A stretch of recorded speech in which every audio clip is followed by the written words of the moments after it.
Hello students, welcome to the channel once again. आज हम लोग इलेक्ट्रोड पोटेंशियल के बारे में डीप इंफॉर्मेशन लेंगे और इलेक्ट्रोड पोटेंशियल क्या होता है और कितने तरह का होता है, ये सारी बातें आज हम लोग डिस्कस करेंगे। तो स्वागत है आपका प्यारे से चैनल केमजीनियस में। Let us start our discussion. तो यहाँ से देखिए, यहाँ पर हम लोग एक एक्सपेरिमेंट करेंगे। सबसे पहले केस 1 क्या होगा कि यहाँ पर एक हम कंटेनर ले रहे हैं, ठीक है। इस कंटेनर में हम जो है जिंक का रॉड डुबा के रखेंगे, ठीक है। और यहाँ पर जिंक का सॉल्यूशन है और ये रॉड भी जो है वो भी जिंक का है, जिंक का रॉड है। ओके, तो होगा ये कि यहाँ पर दो केस होगा। पहला केस क्या होगा, जो हम लोग केस 1 डिस्कस करने वाले हैं, क्या होगा कि यहाँ पर जो है जिंक 2 इलेक्ट्रॉन प्लेट पर छोड़ के जिंक 2+ के रूप में सॉल्यूशन में आएगा, ठीक है। एज ए रिजल्ट यहां पर क्या होगा कि यहां पर ऑक्सीडेशन की घटना हो रही है, ठीक है। जहां पर क्या हो रहा है, जिंक जो है इलेक्ट्रोड यानी प्लेट से जिंक 2+ के रूप में सॉल्यूशन में आ रहा है, 2 इलेक्ट्रॉन कहां छोड़ दे रहा है, प्लेट पर। एज ए रिजल्ट ये प्लेट कैसा हो जाएगा, नेगेटिव चार्ज हो जाएगा। Negative charge, negative charge, negative charge, negative charge, negative charge, negative charge, negative charge, negative charge and so on. तो यहां पर ये घटना हुआ। तो यहां पर जो सॉल्यूशन जो मेरा लिए है वो सॉल्यूशन कैसा चार्ज हो गया, वो पॉजिटिव चार्ज हो गया। और प्लेट कैसा हो गया, इलेक्ट्रॉन लेके नेगेटिव चार्ज हो गया। तो यहां पर ये पूरा सॉल्यूशन है। तो यहां पर सॉल्यूशन पॉजिटिव चार्ज हो गया और इलेक्ट्रोड जो है वो नेगेटिव चार्ज हो गया। तो दोनों के बीच में क्या हो रहा है, एक इलेक्ट्रिकल पोटेंशियल डिफरेंस जनरेट हो रहा है,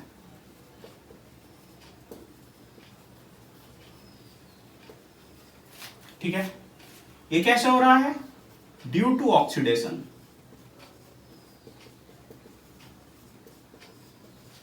ठीक है। तो ड्यू टू ऑक्सीडेशन जो यहां पर हो रहा है, तो जो पोटेंशियल डिफरेंस हो रहा है उसको हम यहां पर क्या बोलेंगे, ऑक्सीडेशन इलेक्ट्रोड पोटेंशियल। ऑक्सीडेशन, यहां पर मैं लिख रहा हूं oxidation electrode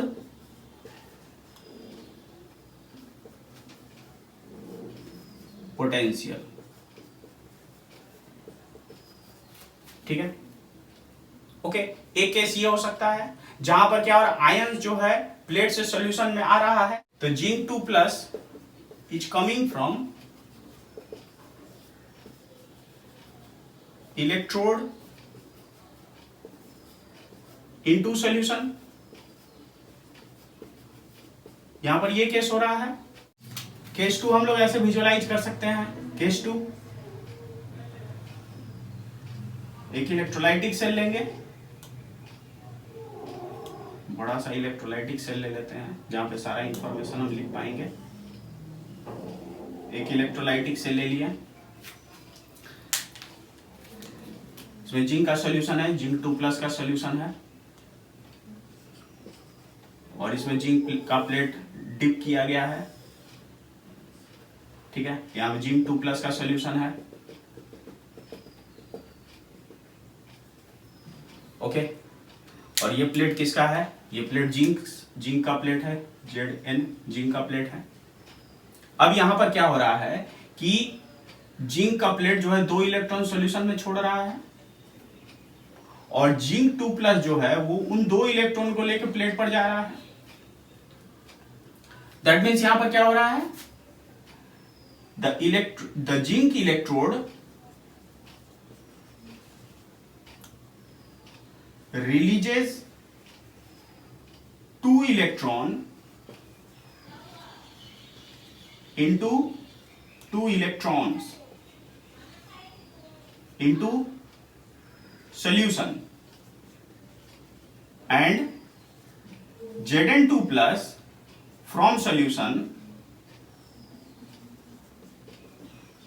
goes to electrode. कौन सा इलेक्ट्रोड? जिंक के इलेक्ट्रोड पर। तो यहां पर क्या हो रहा है, Zn जो है 2+ सॉल्यूशन से 2 इलेक्ट्रॉन जो प्लेट से आ रहा है उसको लेके जिंक के रूप में प्लेट पर डिपॉजिट हो जा रहा है। तो यहां पर क्या हो रहा है, रिडक्शन का प्रोसेस हो रहा है, रिडक्शन। तो यहां पर सॉल्यूशन कैसा चार्ज हो गया,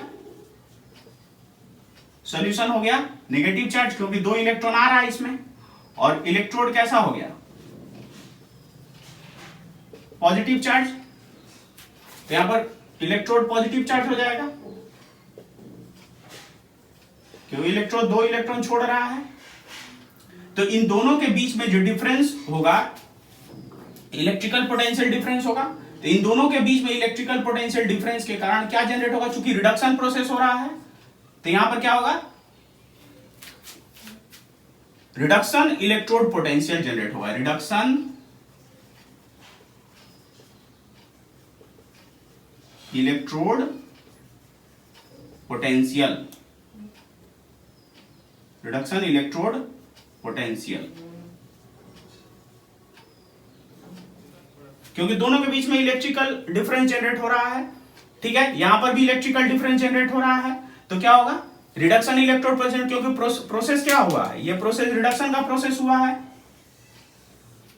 क्योंकि यहां पर ऑक्सीडेशन का प्रोसेस हुआ है, इसीलिए ऑक्सीडेशन पोटेंशियल हो रहा है। यहां रिडक्शन का प्रोसेस हुआ है, रिडक्शन पोटेंशियल। दोनों ही केस में क्या हो रहा है, एक्सचेंज ऑफ इलेक्ट्रॉन हो रहा है, दोनों ही केस में एक्सचेंज ऑफ इलेक्ट्रॉन हो रहा है। तो हम एक समराइज कर सकते हैं यहां पे दोनों को मिला के, कि यहां पर जो ऑक्सीडेशन पोटेंशियल हो रहा है, oxidation electrode potential, reduction electrode potential, दोनों ही एक दूसरे का अपोजिट है। तो क्या हो सकता है कि यहां पे ऑक्सीडेशन इलेक्ट्रोड पोटेंशियल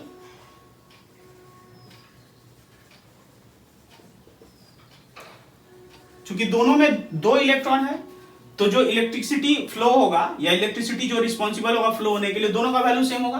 तो यहां पर reduction electrode potential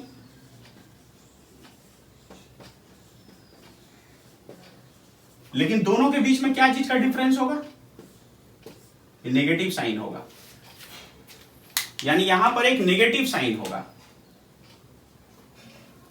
oxidation electrode potential will be opposite of reduction electrode potential, but value will be same, क्योंकि दोनों में सेम नंबर ऑफ इलेक्ट्रॉन का एक्सचेंज हो रहा है। देख लीजिए, तो यहां से हम लोग इस हिसाब से समझ सकते हैं, केस 1 में क्या हो रहा है कि प्लेट जो है वो जिंक 2+ के रूप में सॉल्यूशन में आ रहा है। प्लेट पर नेगेटिव चार्ज बढ़ रहा है, क्योंकि 2 इलेक्ट्रॉन प्लेट पर आ रहा है, और सॉल्यूशन में पॉजिटिव चार्ज बढ़ रहा है। एज ए रिजल्ट इलेक्ट्रोड और सॉल्यूशन में एक पोटेंशियल डिफरेंस जनरेट हो रहा है, ठीक है, जो ऑक्सीडेशन के कारण हो रहा है, तो ऑक्सीडेशन इलेक्ट्रोड पोटेंशियल बोलेंगे।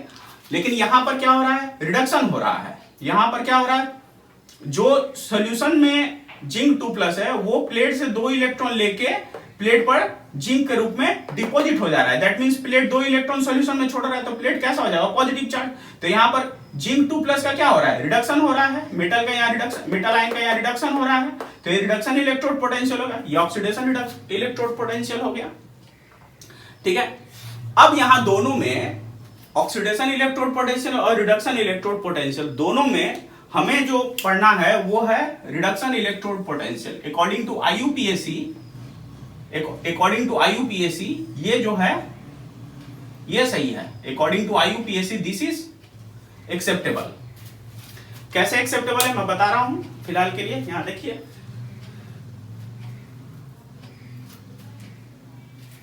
ओके,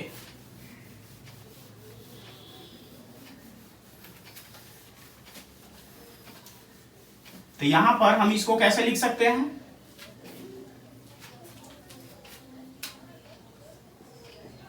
यहां पर E of oxidation is equal to negative of E of reduction, ठीक है।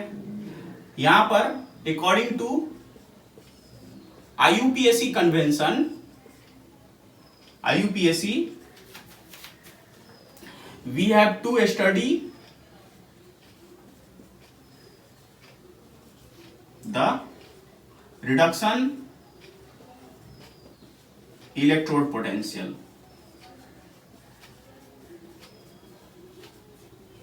रिडक्शन इलेक्ट्रोड पोटेंशियल को हमको पढ़ना है। तो आप ये जान के रखिएगा कि जो हमने केस 2 पढ़ा वही हमारे सिलेबस में है। कि हर एक जो हाफ सेल है, 2 हाफ सेल मैंने लिया था, हर एक हाफ सेल रिड्यूस्ड हो रहा है, कन्वेंशनली रिडक्शन का कंसेप्ट लेके चलना है। ठीक है, अब हम लोग यही कंसेप्ट जो है डैनियल सेल में यूज करते हैं और देखते हैं क्या होता है।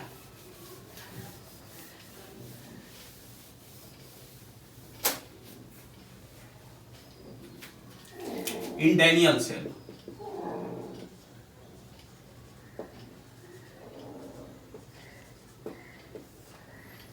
यहां पर मैं पहले लिख देता हूं E of oxidation is equal to negative E of reduction. ये आपको समझने में सुविधा होगा। अब यहां से हम सेल ड्रॉ कर रहे हैं।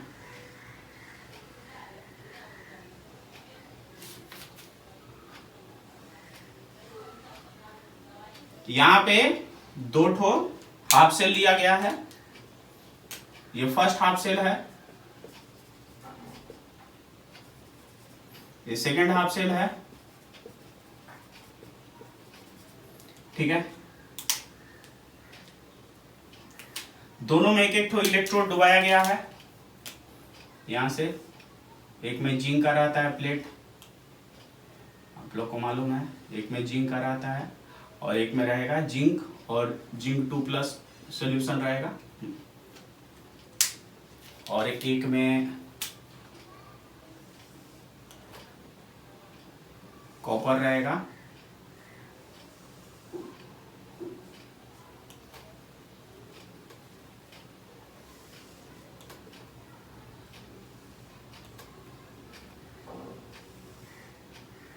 ठीक है, यहां पर कॉपर 2+ और कॉपर का प्लेट, कॉपर का प्लेट है, ये जिंक का प्लेट है। ओके, और दोनों प्लेट को एक्सटर्नल सर्किट में यहाँ पे एक गैल्वेनोमीटर लगा दिया गया है या पोटेंशियोमीटर लगा दिया गया है, जहां पर डिफ्लेक्शन से हम करंट मेजर कर देंगे। यहां पर मैं लिख दे रहा हूं पोटेंशियोमीटर, पोटेंशियोमीटर लगा दिया गया। और दोनों को हमने क्या किया है, सॉल्ट ब्रिज से कनेक्ट किया। यहाँ पे सॉल्ट ब्रिज है। ये सारा इंफॉर्मेशन हम लोग फर्स्ट लेक्चर में देख चुके हैं इलेक्ट्रोकेमिस्ट्री का। अगर आपने वो वीडियो नहीं देखा है तो मैं डिस्क्रिप्शन में लिंक दे दूंगा, आप देख लीजिएगा। ये सॉल्ट ब्रिज है मेरा, सॉल्ट ब्रिज। ठीक है, यहां पर ये केस हो रहा है। अब यहां पर क्या हो रहा है, देखिए ध्यान से। ये मेरा केस है डैनियल सेल का। अब यहां पर ये मेरा लेफ्ट हैंड साइड है और ये मेरा राइट हैंड साइड है। ठीक है, तो लेफ्ट हैंड साइड में क्या हो रहा है, लेफ्ट हैंड साइड में जिंक जो है जिंक 2+ के रूप में सॉल्यूशन में उतर रहा है, जिंक 2+ के रूप में सॉल्यूशन में उतर रहा है और 2 इलेक्ट्रॉन प्लेट पर छोड़ दे रहा है। दैट मीन्स ये नेगेटिव चार्ज हो जा रहा है, ये नेगेटिव चार्ज हो जा रहा है।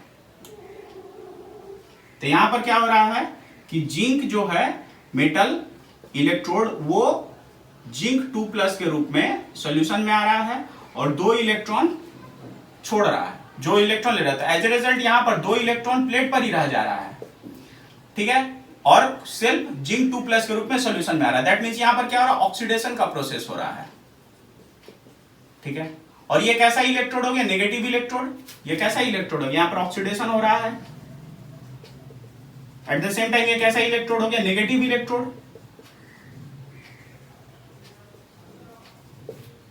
ओके, तो ये क्या हो रहा है, इलेक्ट्रॉन जनरेट हो रहा है। तो इसको क्या बोलेंगे हम लोग, anode, symbolise as negative electrode. ये हुआ, ये लेफ्ट हैंड साइड में हो रहा है, तो ये क्या है, ये एनोड हो गया, anode. Similarly right hand side में क्या होगा, राइट हैंड साइड में जो इलेक्ट्रॉन आ रहा है वो कॉपर 2+, उन 2 इलेक्ट्रॉन को लेके, ये 2 इलेक्ट्रॉन जो आ रहा है वो 2 इलेक्ट्रॉन को सॉल्यूशन में छोड़ रहा है। कौन, कॉपर का प्लेट, और वो 2 इलेक्ट्रॉन को कॉपर 2+ जो सॉल्यूशन में है वो प्लेट पर जाके डिपॉजिट हो रहा है उस 2 इलेक्ट्रॉन को लेके। तो यहाँ पर कॉपर जो 2+ है जो सॉल्यूशन में है वो 2 इलेक्ट्रॉन प्लेट से लेके यहाँ पर कॉपर के रूप में डिपॉजिट हो जा रहा है प्लेट पर। तो यहाँ पर क्या हो रहा है, यहाँ रिडक्शन की प्रोसेस हो रही है, ठीक है। और तो जब 2 इलेक्ट्रॉन प्लेट से नीचे आ जा रहा है तो यहाँ पर प्लेट कैसा हो जाएगा, positive charge, plate positive charge, plate positive charge, plate positive charge, plate positive charge. तो यहां पर क्या हो रहा है, प्लेट पॉजिटिव चार्ज हो गया, ठीक है। तो ये टोटल सेल रिएक्शन हुआ। टोटल सेल रिएक्शन अगर हम इसको ऐड कर दे तो टोटल सेल रिएक्शन हमको मिल जाएगा, इलेक्ट्रॉन इलेक्ट्रॉन गॉन हो जाएगा। तो यहां पर क्या हो रहा है, यहां पर total cell reaction Zn copper 2+ से Zn2+ और कॉपर, ओके। अब यहां पर क्या हो रहा है कि यहां पर क्या हो रहा है, ऑक्सीडेशन घटना हो रही है और यहां रिडक्शन हो रहा है। तो यहां पर जो ऑक्सीडेशन हो रहा है ऐसा है, तो यहां पर क्या मिलेगा, oxidation electrode potential, oxidation electrode potential by convention, अभी जो थोड़े देर पहले हम लोग पढ़े हैं, ऑक्सीडेशन इलेक्ट्रोड पोटेंशियल। और यहां पर क्या होगा, रिडक्शन हो रहा है तो reduction electrode potential,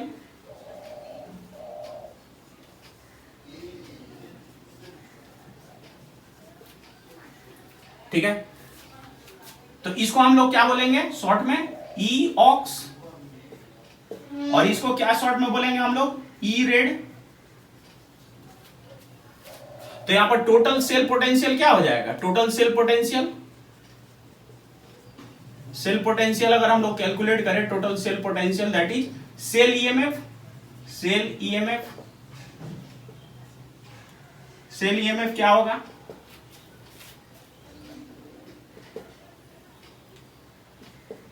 oxidation potential plus reduction potential. लेकिन मैंने आपको बोला कि हम लोग क्या करना है, हमको हमेशा रिडक्शन पोटेंशियल ही सोचना है। हर एक इलेक्ट्रोड, हर एक जो हाफ सेल है रिड्यूस्ड हो रहा है, तो यहां पर हम इसको रिप्लेस कर सकते हैं -E रेड, ठीक है। लेकिन ये ऑक्सीडेशन ये किस साइड का हो रहा है, ये हो रहा है किस साइड में, लेफ्ट हैंड साइड में, और ये किस साइड का है, राइट हैंड साइड का। तो यहां पर और अच्छे से अगर हम लिखना चाहें तो क्या लिखेंगे, यहां पर E रेड किस साइड का, लेफ्ट हैंड साइड का, प्लस E रेड किस साइड का, राइट हैंड साइड का, ओके। इतना नोट डाउन कर लीजिए।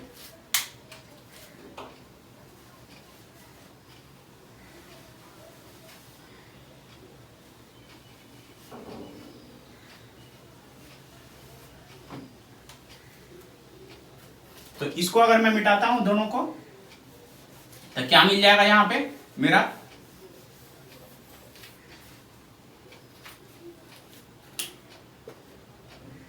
ये ई रेड किस साइड में, right hand side, minus E red किस साइड का, लेफ्ट हैंड साइड। तो ऑन जनरल हम लोग इसको क्या लिखेंगे, ई सेल मतलब cell potential is equal to E of right hand side minus E of left hand side. ये मेरा वर्किंग फॉर्मूला हो गया, जहां पर इसको और इसको, ये दोनों को क्या सोचा गया है, दोनों ही जो है वो रिडक्शन पोटेंशियल के रूप में है, ओके। तो यहां पर हमने देखा कि हम कैसे इलेक्ट्रोड पोटेंशियल को इंडिविजुअल हाफ सेल में समझ सकते हैं। एट द सेम टाइम अगर हम डैनियल सेल के रूप में अगर हम सेल को कंस्ट्रक्ट कर रहे हैं, चूंकि हमको गैल्वेनिक सेल पढ़ना है, हम गैल्वेनिक सेल ही पढ़ रहे हैं, तो डैनियल सेल के रूप में अगर कंस्ट्रक्ट करते हैं तो डैनियल सेल में यही कंसेप्ट कैसे यूज होगा यहाँ पे, दैट मीन्स यहाँ पर जो राइट हैंड साइड में होगा वहां रिडक्शन हो रहा है, यहाँ पे रिडक्शन हो रहा है, और जो लेफ्ट हैंड साइड में होगा वहां पे ऑक्सीडेशन हो रहा है, वहां ऑक्सीडेशन हो रहा है, देख लीजिए, ओके। नाउ अगर हम यही चीज स्टैंडर्ड कंडीशन में मेजर करना चाहते हैं, अगर यही चीज हम स्टैंडर्ड कंडीशन में मेजर करना चाहते हैं, ये मेरा राइट हैंड साइड है, ये कैथोड है, ये पॉजिटिव चार्ज है, यहाँ पे ये नेगेटिव चार्ज है, ये एनोड है। तो यहां से अगर हम स्टैंडर्ड कंडीशन में मेजर करना चाहें, स्टैंडर्ड कंडीशन, तो स्टैंडर्ड कंडीशन में क्या पैरामीटर्स होते हैं? टेम्परेचर रहता है 298 केल्विन, प्रेशर रहता है 1 atm या 1 बार भी बोल सकते हैं, ठीक है, अप्रॉक्स रहता है। और कंसंट्रेशन जो रहता है यहाँ पर जो इलेक्ट्रोलाइट लिए हैं कंसंट्रेशन वो कितना रहेगा? 1 मोलर रहेगा, ठीक है। तो अगर यही चीज अगर हम स्टैंडर्ड कंडीशन में लिखे तो हम क्या लिखेंगे? E0 सेल, मतलब स्टैंडर्ड कंडीशन का cell potential is equal to E0 of right hand side minus E0 of left hand side. ये मेरा वर्किंग फॉर्मूला हो गया, वर्किंग फॉर्मूला, ओके।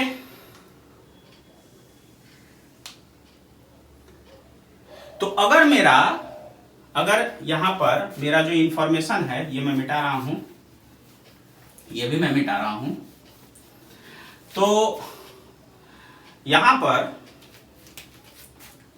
इसका जो रिडक्शन पोटेंशियल है, ठीक है, इस हाफ सेल का, उसका वैल्यू, चूंकि ये जिंक और जिंक 2+ का सिस्टम है, कैसा सिस्टम है? जिंक और जिंक 2+ का सिस्टम। ध्यान से देखिए, यहां मैंने रिडक्शन फॉर्म में लिखा है, दैट मींस यहां पर ये रिड्यूस्ड हो रहा है, तो हम इसको किस फॉर्म में लिखेंगे? ऑक्सीडाइज्ड फॉर्म और रिड्यूस्ड फॉर्म। तो ये वैल्यू कितना है? -0.76 वोल्ट। लेकिन अगर इसी को ऑक्सीडेशन फॉर्म में लिखें तो क्या हो जाएगा? यहाँ पे इसको रिप्रेजेंटेशन कैसा हो जाएगा? जिंक से जिंक 2+, ये ऑक्सीडेशन हो रहा है तो यहाँ पर पॉजिटिव वैल्यू हो जाएगा, देख लीजिए। लेकिन हमने किसके फॉर्म में लिखना है? हमें इस फॉर्म में लिखना है, क्योंकि आईयूपीएससी के अनुसार यही एक्सेप्टेड है, accepted according to IUPSC, according to IUPSC, ठीक है। तो हम इसी को लेकर चलेंगे रिडक्शन, हम ऑक्सीडेशन को लेकर नहीं चलेंगे। तो फिलहाल हम इसी को लेकर चलते हैं। तो फिलहाल यहां पर मेरा जो ये वाला वैल्यू नहीं लिखेंगे, ठीक है। तो यहां पर ई रेड इस वाले सेल का क्या है? -0.76 वोल्ट, और इस वाले का ई रेड क्या है? E0 red. चूंकि स्टैंडर्ड कंडीशन पढ़ रहे थे, E0 रेड इसका क्या होगा? E0 ऑफ, इसको भी ऑक्सीडाइज फॉर्म और रिड्यूस फॉर्म में लिखेंगे, तो कॉपर 2+ ऑक्सीडाइज और कॉपर रिड्यूस। देखिए रिड्यूस होगा। ये रिडक्शन पोटेंशियल लिखने का हमेशा तरीका है कि यहां से ऑक्सीडाइज फॉर्म उस आयन का और रिड्यूस फॉर्म उस मेटल का, प्लस 0.34 वोल्ट, यहां पर वोल्ट पोटेंशियोमीटर से यहां वोल्ट मिलेगा। ये भी एक्सेप्टेड अकॉर्डिंग टू आईयूपीएससी, क्योंकि यहां पर ये जो वैल्यू है रिडक्शन पोटेंशियल के हिसाब से लिख रहा है। फिलहाल ये तो नहीं लिखना चाहिए, मैंने बता दिया आपको, ठीक है, कि मुझे कौन एक्सेप्ट करना है। तो यहां पर अगर हम यही फॉर्मूला से ई सेल निकालने चाहें तो कितना आएगा? E0 सेल अगर हम स्टैंडर्ड कंडीशन में निकालना चाहें तो E0 of right hand side कौन था? E0 of right hand side कौन है? ये वाला copper 2+ copper, minus E0 of left hand side कौन है? Zinc 2+ zinc. तो वैल्यू क्या आ जाएगा? ये प्लस 0.34 माइनस ऑफ -0.76 वोल्ट, कितना आ जाएगा? 6 4 10, 7 3 10 1 11, 1.1 वोल्ट, दैट मीन्स 1.1 वोल्ट। ये वैल्यू आ गया, ओके। तो यहां पर जो सेल पोटेंशियल का वैल्यू आया वो ये आया, किस कंडीशन में? स्टैंडर्ड कंडीशन में, ठीक है। हम लोग नॉन स्टैंडर्ड कंडीशन में भी कैलकुलेट कर सकते हैं, वो मैं आपको बाद में बताऊंगा कैसे कैलकुलेट करना है। फिलहाल स्टैंडर्ड कंडीशन में मैंने इसका भी रिडक्शन पोटेंशियल लिया, इसका भी रिडक्शन पोटेंशियल लिया, और दोनों के रिडक्शन पोटेंशियल को मैंने कंपेयर करके यहां पर सेल पोटेंशियल कैलकुलेट किया। अब बात की बात ये होती है कि अगर मेरे पास 2 इलेक्ट्रोड पोटेंशियल दे देगा, 2 स्टैंडर्ड रिडक्शन पोटेंशियल अगर दे देगा, तो हम कैसे समझेंगे कि कौन सा हमको राइट में लिखना है, कौन सा हमको लेफ्ट में लिखना है? अगर ये प्रॉब्लम रहता है तो हमें थोड़ा सा इसका ध्यान रखना पड़ेगा। देखिए इन दोनों में अगर मान लीजिए ऐसे करके दे दिया कि ये दे दिया और ये दे दिया, और दोनों में बोला कि कौन राइट में होगा कौन लेफ्ट में होगा, तो समझना ये पड़ेगा कि जिसका रिडक्शन पोटेंशियल ज्यादा है वो राइट हैंड साइड में रहेगा।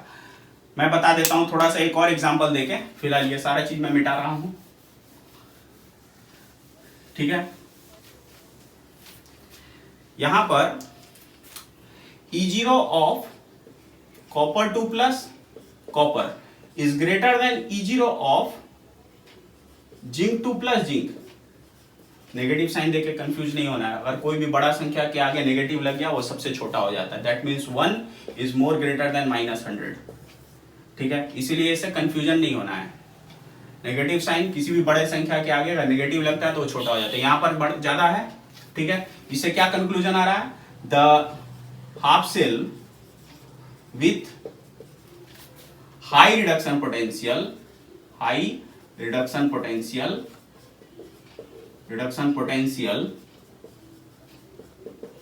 इज केप्ट ऑन, किस साइड में रखेंगे, kept on right hand side.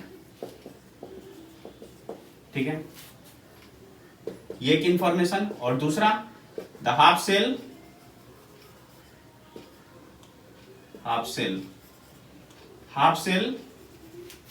with low reduction potential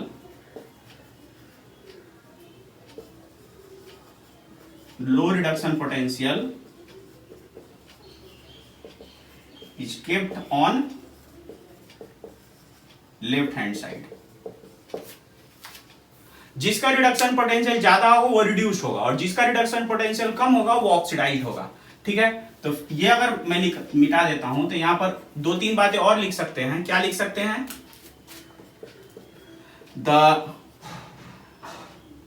the cell with the half cell with high reduction potential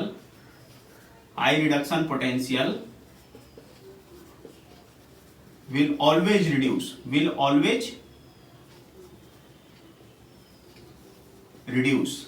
हमेशा रिड्यूस होगा।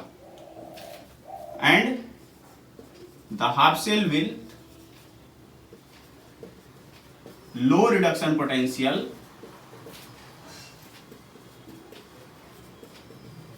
will get oxidized always। तो यहां पर मैंने आपको कंप्लीट इंफॉर्मेशन दे दिया, नोट डाउन कर लीजिए।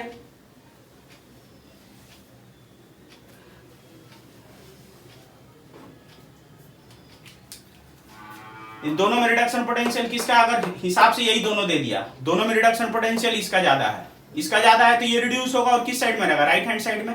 और इसका रिडक्शन पोटेंशियल कम है तो ये क्या होगा, ये ऑक्सीडाइज होगा और किस साइड में रहेगा, ये होगा हमारा लेफ्ट हैंड साइड में, यानी ये एनोड पर रहेगा, ये कैथोड पर रहेगा। एक एग्जांपल देता हूं तो आपको समझ में आ जाएगा। ये मैं मिटा रहा हूं।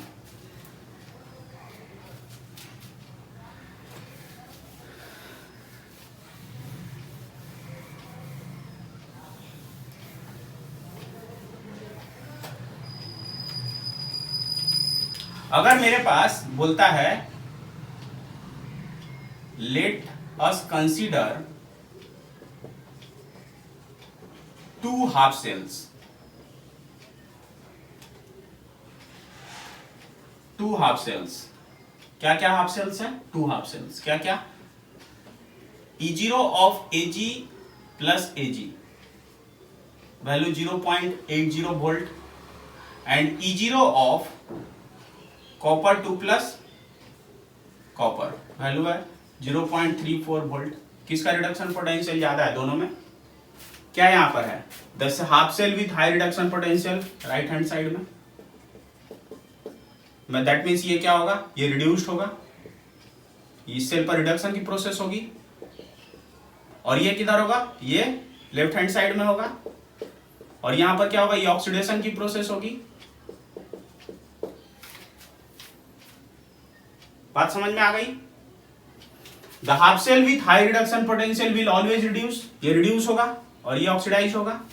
तो अगर हमको इसका सेल पोटेंशियल, अगर दोनों को देख के हमको सेल पोटेंशियल निकालना हो तो हम करेक्ट निकाल लेंगे। E0 सेल कितना होगा, E0 of right hand side minus E0 of left hand side. तो E0 of right hand side में कौन है, Ag प्लस Ag है, minus E0 of copper 2 plus copper.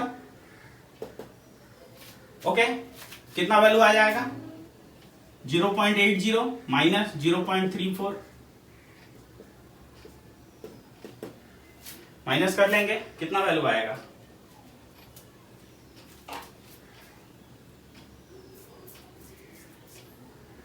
0.46 volt, 6 4 10, 4 3 7 1 8, ये आ जाएगा वॉल्यूम। तो जिसका रिडक्शन पोटेंशियल ज्यादा होगा वो राइट हैंड साइड में रहे, जिसका रिडक्शन पोटेंशियल कम होगा वो लेफ्ट हैंड साइड में रहेगा। यही हिसाब है। ओके, तो ये मेरा स्टैंडर्ड कंडीशन में हमने सेल पोटेंशियल कैसे निकाला जाता वो हमने देख लिया। ओके, अपार्ट फ्रॉम दैट हम लोग और भी चीज यहां देखेंगे, जैसे कि यहां पर देखिए, तो मेरे पास फिलहाल फॉर्मूला क्या आया, मेरे पास फॉर्मूला क्या आया यहाँ पे, ये मेरा ये फॉर्मूला आया। ठीक है, इसको और हम लोग क्या लिख सकते हैं, E0 cell is equal to E0 of cathode minus E0 of anode, E0 of right hand side. Mind it कि जो भी E0 हो रहा है सब रिडक्शन पोटेंशियल के फॉर्म में हो रहा है, मैंने आपको बताया E0 of left hand side. ठीक है, ओके।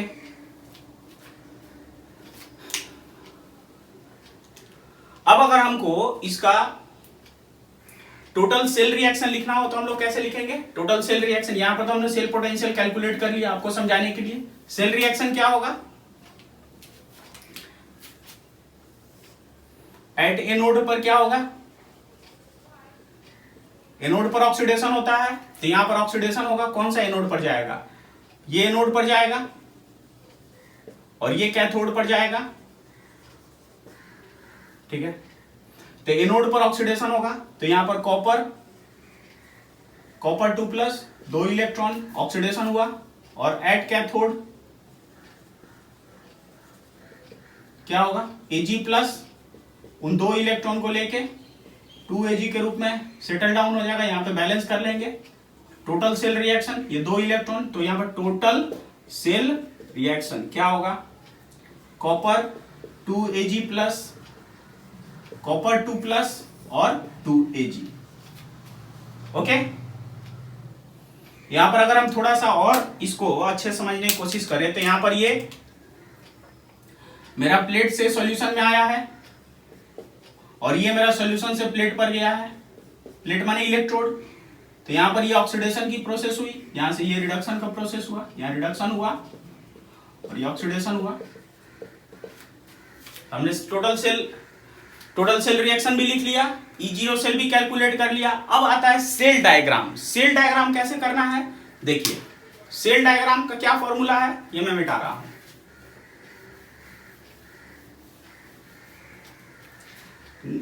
न्यू हम लोग टॉपिक देंगे, न्यू हेडिंग हम लोग अब देंगे सेल डायग्राम। ये बहुत ज्यादा पूछता है, सेल डायग्राम क्या है? सेल डायग्राम का क्या फॉर्मूला है? एनोड, ध्यान से देखिएगा, एनोड स्लैश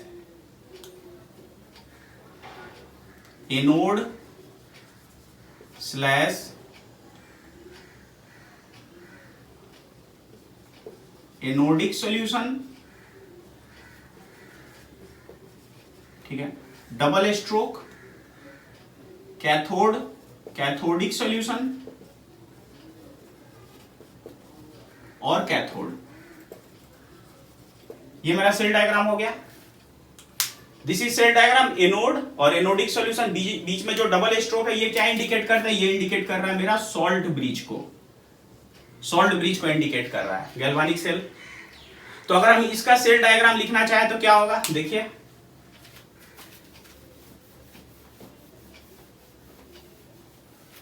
इसका अगर हम लोग सेल डायग्राम लिखना चाहें तो क्या हम लिख पाएंगे?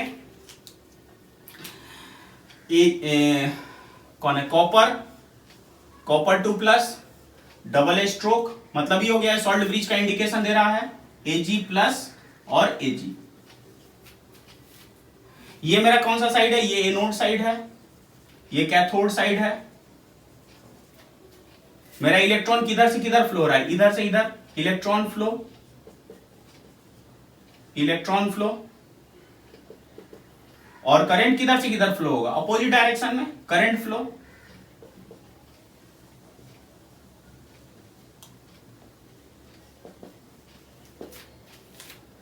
तो ये मेरा सेल डायग्राम हुआ इस हिसाब से, ठीक है। अब हम इसका गिब्स फ्री एनर्जी कैलकुलेट करना चाहते हैं कि हमारा जो है ये स्टैंडर्ड कंडीशन में जो दो हाफ सेल्स दिए हैं, इन दोनों हाफ सेल्स को मिला के मेरा ई सेल कितना आया था, ये मैं मिटा रहा हूं फिलहाल। मेरा E0 सेल कितना आया था, इनका E0 सेल कितना आया था, E0 of copper 2 plus copper minus E0 of E0 of Ag plus Ag minus E0 of copper 2 plus copper, ये 0.80 माइनस 0.34 वोल्ट, कितना वैल्यू है 0.46 वोल्ट।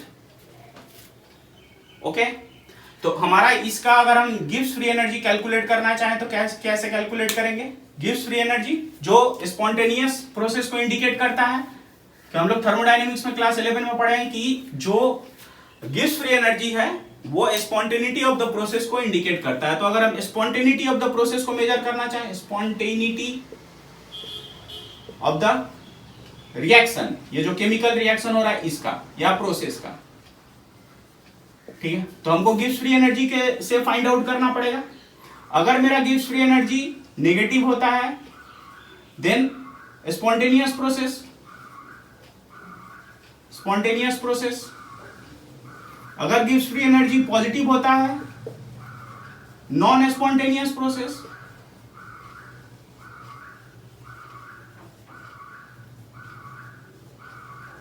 और अगर Gibbs free energy obviously standard condition में calculate करेंगे, तो ये अगर मेरा 0 होता है तो क्या बोले, इक्विलिब्रियम प्रोसेस, इक्विलिब्रियम कंडीशन हो गया। तो हमको इस हिसाब से अगर हमको गिब्स फ्री एनर्जी कैलकुलेट करना, हम कैसे कैलकुलेट करेंगे।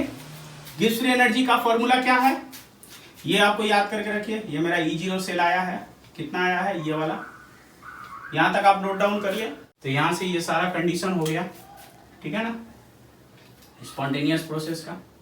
तो यहां से हमको गिब्स फ्री एनर्जी निकालने का फॉर्मूला क्या है, स्टैंडर्ड कंडीशन में delta G0 is equal to minus NF E0 cell, ये मेरा फॉर्मूला हो गया, ठीक है।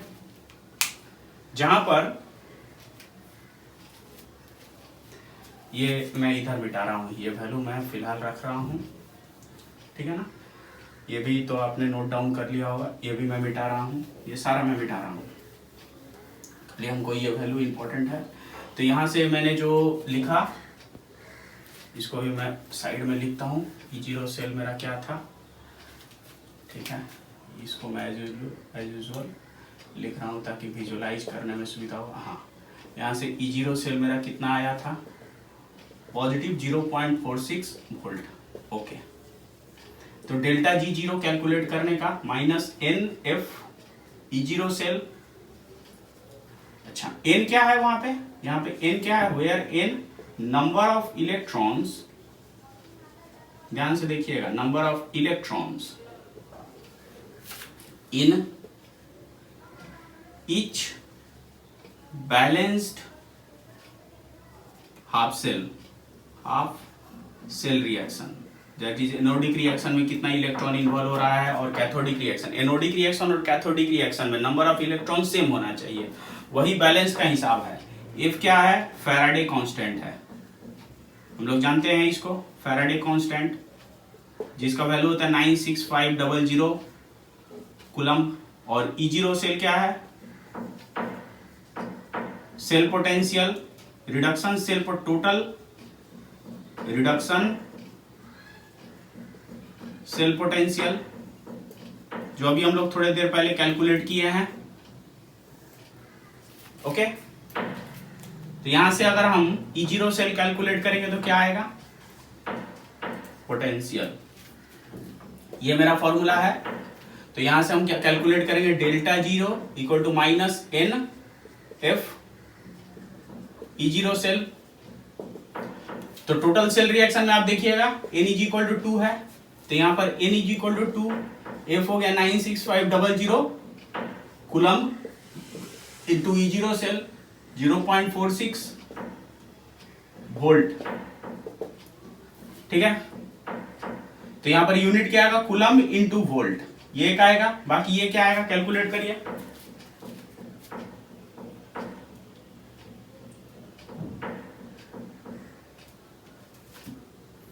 ये आएगा 88780। तो ये क्या आएगा, 88780 कूलम इंटू वोल्ट जूल। तो डेल्टा जी जीरो, ये negative negative, delta G zero ये वैल्यू आएगा। तो यहां पर वैल्यू कैसा है, नेगेटिव है, सॉरी वैल्यू कैसा है, नेगेटिव है। डेल्टा जी जीरो नेगेटिव है तो क्या प्रोसेस हो जाएगा, spontaneous process, spontaneous process, okay. अब हम लोग इक्विलिब्रियम कांस्टेंट निकालना सीखेंगे। जो सेल टोटल सेल रिएक्शन लिखे थे उसके हिसाब से इक्विलिब्रियम कांस्टेंट निकालना सीखेंगे, ठीक है। इसको देख लीजिए, ओके। नाउ इक्विलिब्रियम कांस्टेंट निकालना सीखेंगे। मिटा रहा हूं इसको, ये वैल्यू रख रहा हूं, ये वैल्यू हमारे लिए इंपॉर्टेंट है इक्विलिब्रियम कांस्टेंट कैलकुलेट करने के लिए। तो यहां से equilibrium constant, total cell reaction मेरा क्या था उसको देखना होगा। यहां से copper 2Ag plus copper 2 plus और 2Ag, तो यहां पर ये रिड्यूस हो रहा था। मेरा सेल पोटेंशियल क्या था, E0 of Ag plus Ag क्या था, 0.80 वोल्ट था। और E0 of copper 2 plus copper क्या था, 0.34 वोल्ट, ओके, 0.34 वोल्ट। तो रिडक्शन किसको होना था, इसको रिडक्शन होना था, ठीक है। तो यहां से Ag से Ag2 प्लस Ag और ये हो गया। तो यहां से अगर हम K इक्विलिब्रियम कांस्टेंट लिखते हैं तो क्या लिखेंगे, concentration of product by concentration of reactant. तो concentration of 2Ag copper 2 plus by Ag stoichiometric coefficient to the power, यहां से कॉपर स्टोइचियोमेट्रिक कोएफिशिएंट है नहीं, यहां पर Ag स्टोइचियोमेट्रिक कोएफिशिएंट है पावर। अब चूंकि अकॉर्डिंग टू IUPAC जिसके ऊपर चार्ज नहीं है उसका कंसंट्रेशन 1 माना जाता है, तो इसके ऊपर चार्ज नहीं है और इसके ऊपर चार्ज नहीं है तो इसका कंसंट्रेशन 1 मोलर मान लेंगे अकॉर्डिंग टू IUPAC। तो अगर ये कट जाएगा तो मेरा क्या आएगा यहां से, चूंकि देयरफॉर K इक्विलिब्रियम कितना आ जाएगा, concentration of copper 2 plus by concentration of Ag plus का स्क्वायर, ये आएगा। तो हमको किसका वैल्यू चाहिए, हमको इसका वैल्यू चाहिए। ये वैल्यू कितना होगा, ठीक है। K इक्विलिब्रियम कांस्टेंट किस रिएक्शन का, इस रिएक्शन का इक्विलिब्रियम कांस्टेंट क्या होगा, कैसे निकालेंगे, इसके लिए एक फॉर्मूला है। क्या फॉर्मूला है, delta G zero is equal to -2.303 RT log K equilibrium. यहां से हम ये निकाल लेंगे, ये एक फॉर्मूला है। तो डेल्टा जी का वैल्यू यहां पुट करके हम निकाल लेंगे, ओके। फिलहाल के लिए मैं मिटा रहा हूं, ये तो समझ में आ गया होगा कि हमको K इक्विलिब्रियम कैसे निकालना है, ठीक है। मैं बता रहा हूं, यहां से ये मेरा इक्विलिब्रियम कांस्टेंट है, ये सारा इंफॉर्मेशन, अच्छा ये सब कुछ मिटा रहा हूं। तो डेल्टा जी जीरो मेरा कितना आया है, 88780 जूल। और हमको इक्विलिब्रियम कांस्टेंट निकालने के लिए delta G zero -2.303 RT log K equilibrium. तो क्या लिखेंगे, log K equilibrium is equal to -2.303, sorry delta G zero by -2.303 RT, ठीक है। डेल्टा जी का वैल्यू कितना आया था, सॉरी माइनस साइन में आया था, -88780 ये वैल्यू आया था। और यहां पर ये वैल्यू आया था -2.303 RT, ये कट गया, कितना हुआ 88780 बाई 2.303 आर का वैल्यू किस में लेंगे 8.314 जूल 8.314 इंटू टेम्परेचर 298 केल्विन जो कि स्टैंडर्ड कंडीशन में निकाल रहा है कितना वैल्यू आ जाएगा यहां से यहां पर वैल्यू आ जाएगा 15.56 ओके ये रेशियो जूल बटा जूल कट के ये रेशियो आएगा यहां से के इक्विलिब्रियम ठीक है तो therefore K equilibrium log to the base 10 रहता है तो 10 टू दी पावर 15.56 कितना वैल्यू आ जाएगा कर लेंगे यहां से calculate 3.36 into 10 to the power 15 ये आ गया। तो आज हमने बहुत चीज देखा सेल कांस्टेंट कैसे कैलकुलेट करना है इक्विलिब्रियम कांस्टेंट कैसे कैलकुलेट करना है सेल पोटेंशियल कैसे कैलकुलेट करना है गिब्स फ्री एनर्जी कैसे कैलकुलेट करना है। मैं एक समराइज कर देता हूं आपको आज के क्लास का पूरा ये मैं मिटा रहा हूं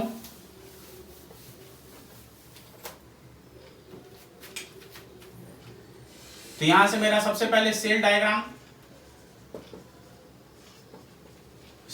मेरा क्या फॉर्मूला था anode anodic solution double stroke cathodic solution cathode cell diagram हो गया। अच्छा ईएमएफ ऑफ सेल क्या था EMF of cell E0 cell is equal to E0 of right hand side minus E0 of left hand side that is क्या था E0 of cathode minus E0 of anode दोनों reduction potential में था। Spontaneity of the process निकालने के लिए spontaneity of process निकालने के लिए क्या था delta G 0 is equal to minus N F E0 cell ये फॉर्मूला था और इक्विलिब्रियम कांस्टेंट निकालने का क्या फॉर्मूला था पहला ये दूसरा ये तीसरा ये चौथा ये इक्विलिब्रियम कांस्टेंट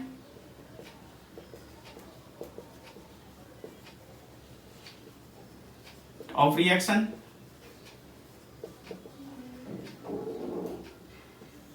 क्या था मेरा delta G 0 is equal to minus 2.303 RT log K equilibrium ये मेरा हिसाब था जहां पर के इक्विलिब्रियम क्या था concentration of product by concentration of reactant ये क्लास 11 का हिसाब है। Now that's it for the today's class. आज हमने बहुत सारा इंफॉर्मेशन लिया कि सेल पोटेंशियल क्या है इलेक्ट्रोड पोटेंशियल क्या है ऑक्सीडेशन इलेक्ट्रोड पोटेंशियल क्या है रिडक्शन इलेक्ट्रोड पोटेंशियल क्या है सेल रिएक्शन कैसे लिखते हैं total cell reaction spontaneity of the process कैसे हम कैलकुलेट कर सकते हैं इक्विलिब्रियम कैसे कैलकुलेट कर सकते हैं इक्विलिब्रियम कांस्टेंट कैसे कैलकुलेट कर सकते हैं किसी भी रिएक्शन का ठीक है। तो that's it for the today's class. मिलते हैं नेक्स्ट वीडियो में हम लोग वहां पर स्टैंडर्ड हाइड्रोजन इलेक्ट्रोड के बारे में ज्यादा इंफॉर्मेशन लेंगे। तब तक के लिए घर पे रहिए सुरक्षित रहिए बाय।